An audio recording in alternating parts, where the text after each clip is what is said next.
कश्मीर के कई इलाकों में बर्फबारी और श्रीनगर समेत ज्यादातर मैदानी इलाकों में बारिश हुई है। कुपवारा, बानीपुरा, बारामूला, अनंतनाग, शोपियां और कुलगाम समेत दीगर अजला के बालाई इलाकों में ताज़ा बर्फबारी हुई। सयाहती मकाम पहलगाम, अहरबल, गुलमर्ग और सनमर्ग में भी ताज़ा बर्फबारी हुई है। मैदानी इलाकों में बारिश होने से लोगों ने कुछ राहत महसूस की। श्रीनगर में रात के औकात में सुबह तक बारिश हुई और इस बारिश ने कश्मीर में जारी खुश्कसाली से किसी हद तक निजात दिलाई। नवा मेवा है, बिल्कुल ठीक देख रहा आज कर खुशक हमारी क्या खुशकसाली हो गुजरी, रहमत खुदा की। हाँ तो बर्फ पड़ना चाहिए। हाँ बर्फ पड़ना चाहिए, बर्फ चढ़ना चाहिए। अल्लाह का शुक्र, क्योंकि अल्लाह ने मुझ पर हम पर ऐसी मेहरबानी की तो हम खुशहाली से खत्म हो गए थे। तो अल्लाह ने मेहरबानी की कि बर्फ पड़ रही है इस वक्त। हम अल्लाह का शुक्रिया अदा कर रहे हैं। सब लोगों को अल्लाह का शुक्रिया अदा करना चाहिए इसमें कि अल्लाह ने हम पर मेहरबानी किया। जम्मू कश्मीर की हसीन वादी सोनमर्ग में आज ताज़ा बर्फबारी हुई, जिसने पहाड़ों और चरागाहों को सफ़ेद चादर में लपेट दिया। बर्फ की मोटी तह दरख्तों और घरों की छतों पर जम गई, जिससे कुदरती हुस्न में मजीद निखार आ गया। ताज़ा बर्फबारी के बाद सयाहों की दिलचस्पी भी बढ़ गई है और लोग बर्फ के हसीन नज़ारों का लुत्फ उठा रहे हैं। रियासी के महूर और गुलाबगढ़ के पहाड़ी इलाकों में ताज़ा बर्फबारी से कुदरती हुस्न मजीद निखर आया है। कश्मीर के साथ लगने वाले इन इलाकों में भी बर्फ की सफ़ेद चादर बिछ चुकी है, जो किसी भी मशहूर सयाहती मकाम से कम नहीं। मकामी लोगों का कहना है कि गुलाबगढ़ और महूर की दिलकश वादियां सयाहों के लिए बेहतरीन मकाम बन सकती है।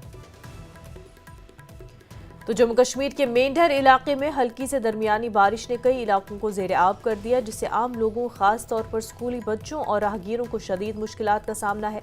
बारिश के बाद निकासी आब का निज़ाम दरहम बरहम हो गया, जिसके नतीजे में बाजार और मुल्हिका इलाकों में पानी जमा हो गया। मकामी दुकानदारों का कहना है कि नाक़िस ड्रेनेज सिस्टम के बायस मामूली बारिश भी गलियों और सड़कों पर पानी भरने का सबब बन जाती है।